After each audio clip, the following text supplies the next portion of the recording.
ದಲಿತ ಸೇನೆ ರಾಜ್ಯಾಧ್ಯಕ್ಷರಾದ ಹನುಮಂತ ಜಿ ಯಳಸಂಗಿ ಅವರ ಬಂಧನ ಖಂಡಿಸಿ ಗುಲ್ಬರ್ಗಾದ ರೌಡಿ ಶೀಟರ್ಗಳಿಂದ ಸುಳ್ಳು ಸಾಕ್ಷಿ ಸೃಷ್ಟಿಸಿ ದಲಿತ ಸಮಾಜದ ಪ್ರತಿಷ್ಠಿತ ವ್ಯಕ್ತಿಗಳ ವಿರುದ್ಧ ಸುಳ್ಳು ಪ್ರಕರಣ ದಾಖಲಿಸುತ್ತಿರುವ ಇಂತಹ ಸಮಾಜಘಾತುಕ ಶಕ್ತಿಗಳ ವಿರುದ್ಧ ಕಠಿಣ ಕಾನೂನು ಕ್ರಮ ಜರುಗಿಸುವಂತೆ ಆಗ್ರಹಿಸಿ ದಲಿತ ಸೇನೆ ಮುಖಂಡರು ಜಿಲ್ಲಾಧಿಕಾರಿಗಳ ಮೂಲಕ ಮುಖ್ಯಮಂತ್ರಿಗಳಿಗೆ ಮನವಿ ಸಲ್ಲಿಸಿದರು. ದಲಿತ ಸೇನೆಯು ಈ ದೇಶದ ಸಾಮಾಜಿಕ ಚಳುವಳಿಯಾಗಿದ್ದು, ಪದ್ಮಭೂಷಣ ಪ್ರಶಸ್ತಿ ಪಡೆದ ರಾಮ್ ವಿಲಾಸ್ ಪಾಸ್ವಾನ್ ಅವರು ಕಟ್ಟಿ ಬೆಳೆಸಿದ ರಾಷ್ಟ್ರೀಯ ಸಂಘಟನೆಯಾಗಿದ್ದು, ಪುಲೆ ಶಾಹು, ಡಾಕ್ಟರ್ ಬಿ.ಆರ್. ಅಂಬೇಡ್ಕರ್ ವಿಚಾರಧಾರೆಯಲ್ಲಿ ಸಾಮಾಜಿಕ ಸಮಾನತೆಗಾಗಿ ಅನ್ಯಾಯ, ಅತ್ಯಾಚಾರ, ಸಾಮಾಜಿಕ ಬಹಿಷ್ಕಾರ, ಕೊಲೆ, ಭ್ರಷ್ಟಾಚಾರದಂತಹ ಸಾಮಾಜಿಕ ಅನಾಚಾರಗಳ ವಿರುದ್ಧ ರಾಷ್ಟ್ರದಾದ್ಯಂತ ಹೋರಾಟ ಮಾಡುತ್ತಿದೆ.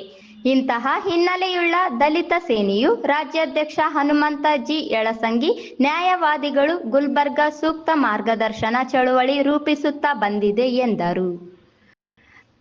ರಾಜು ಕಾಪನೂರು ಮತ್ತು ಆತನ ಗ್ಯಾಂಗ್ನ ಪಾತ್ರದ ಬಗ್ಗೆ ಕಂಡುಹಿಡಿದು ಉದ್ದೇಶಪೂರ್ವಕವಾಗಿ ಹನುಮಂತ ಜಿ ಯಳಸಂಗಿರವರ ತೇಜೋವಧೆ ಕ್ರಿಮಿನಲ್ ಪ್ರಕರಣಗಳು ದಾಖಲಿಸಿದ ಕುರಿತು ಗಂಭೀರವಾಗಿ ತನಿಖೆ ನಡೆಸಿ ಸಮಾಜಘಾತುಕ ಶಕ್ತಿಗಳಿಗೆ ಇಡೀ ರಾಜ್ಯ ನೋಡುವಂತಹ ಕಠಿಣ ಶಿಕ್ಷೆಗೆ ಗುರಿಪಡಿಸುವಂತಹ ಕ್ರಮಕ್ಕೆ ಆದೇಶಿಸಬೇಕು ಎಂದು ಒತ್ತಾಯಿಸಿದರು.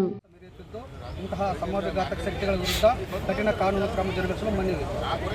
ಈಗ ತಿಳಿದಿರುವಂತೆ ನಿನ್ನೆ ಒಂದು ಸ್ಟೇಟ್ ಪಾರ್ಟಿ ದಲಿತ ಸೇನೆ ಹನುಮಂತ ಜಿ ಯಳಸಂಗಿ ಅವರ ಬಂಧನವಾಗಿದೆ.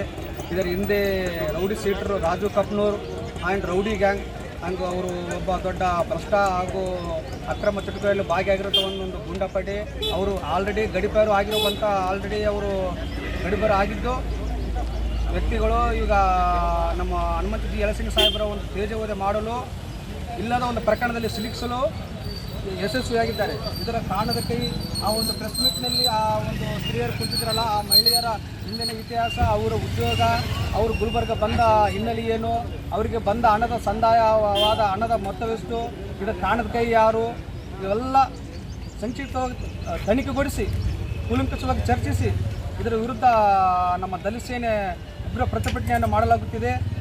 ಒಂದು ಮಾನ್ಯ ದಲಿತ ಸೇನೆ ರಾಜ್ಯಾಧ್ಯಕ್ಷರ ಒಂದು ಕಟುವಾಗಿ ಖಂಡಿಸಿ ನಮಗೆ ನ್ಯಾಯ ಒದಗಿಸಿಕೊಡಬೇಕೆಂದು ಮಾನ್ಯರಲ್ಲಿ ನಮ್ಮ ಮಾನ್ಯ ಜಿಲ್ಲಾಧಿಕಾರಿ ಮುಖಾಂತರ ಮಾನ್ಯ ಸಿದ್ದರಾಮಯ್ಯ ಅವರಿಗೆ ಈ ಸಂದರ್ಭದಲ್ಲಿ ಮಾರುತಿ, ಈರಣ್ಣ, ಇಮ್ರಾನ್ ಬಡೇಸಾಬ್, ನರಸಿಂಹಲು ಸೇರಿದಂತೆ ಅನೇಕರು ಉಪಸ್ಥಿತರಿದ್ದರು.